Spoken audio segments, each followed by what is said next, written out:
आर्थिक दृष्टि से विचार कर लीजिए पहले।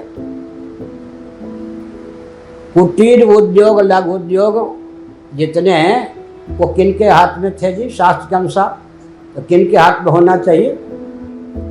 कपड़ा बनाने का काम ब्राह्मण क्षत्रिय वैश्य का था क्या? चप्पल बनाने का काम, अच्छा लोहे का काम हो गया ना। और रोज जो आप लोग सेफ्टिलाइजर का प्रयोग करते हैं आपका काम था, किनका काम था? एक नापित की आय आजकल के हिसाब से कितनी होगी? अगर आप लोग स्वयं सेफ्टिलाइजर का प्रयोग न करें शास्त्री के अनुसार तो आप उनका शोषण करते हैं ना। हमारे पूर्वज तो उनका शोषण नहीं करते थे, आप शोषण कर रहे हैं या नहीं? हम तो नापित सही बनाते हैं, शंकराचार्य होने पर भी वो सर पे भी हाथ रखते हैं, उस समय हाथ रखते हैं या नहीं? नापित जितनी जीविका, जितने आय के जो स्रोत थे, कुटीर उद्योग लघु उद्योग सब किनके पास था? आर्थिक दृष्टि से कभी वो विपन्न हो सकते थे। अब वैश्यों को जिम्मेवारी दी गई थी जितने कुटीर उद्योग लघु उद्योग, ये लकड़ी के काम, ये सब किनके थे? अच्छा सुनिए, नर्स का काम, जब माता प्रसव देने की स्थिति में होती थी तो नर्स का काम कौन करती थी? ब्राह्मण क्षत्रिय वैश्य की घर की देवी वही करती थी, वही करते थे या नहीं? अच्छा, शव पर चाहे रेशमी वस्त्र हो, कुछ भी हो, मुसलमानों के यहाँ उनके गुरु मुल्ला लेते, हमारे यहाँ कौन लेते थे? जिनको आप दलित कहते वही लेते थे या नहीं? और सबसे पुराना उदाहरण, ऐतिहासिक उदाहरण है,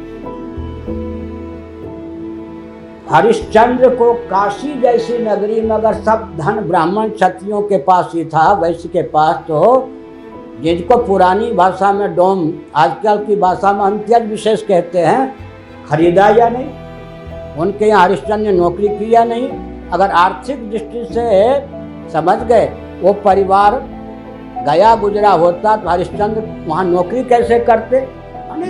कितना लाखों वर्ष प्राचीन हमारा इतिहास है।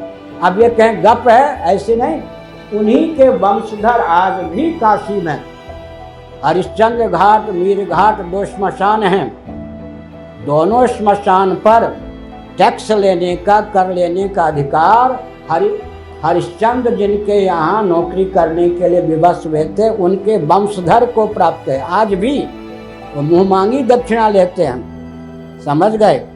तो सबसे पुराना हमारा इतिहास वो है। नया इतिहास जब देश का विभाजन हुआ, यदि सचमुच में ब्राह्मण क्षत्रिय वैश्यों ने उन सबको रौंदा होता, समझ गए, रौंदा होता, तो कम से कम पाकिस्तान में रहकर मुसलमान बन करके आराम पूर्वक रहने का उनको अवसर प्राप्त था। वो छोड़ करके भारत में दलित जिनको कहते हैं, या हरिजन जिनको कहते हैं, या अंत्यज जिनको कहते हैं, या चौथे पांचवें कालम के व्यक्ति जिनको कहते हैं, वही होकर यहाँ रहने के लिए आए या नहीं? अगर ब्राह्मण क्षत्रिय वैश्यों ने सचमुच में अन्याय किया होता तो पाकिस्तान में रह करके वो मुसलमान बन करके राज्य करते, फिर वो पाकिस्तान छोड़ करके भारत में दलित कहें, हरिजन कहें, अंत्यज कहें, शूद्र कहें, कुछ भी कहें, वह होकर रहने के लिए आए या नहीं?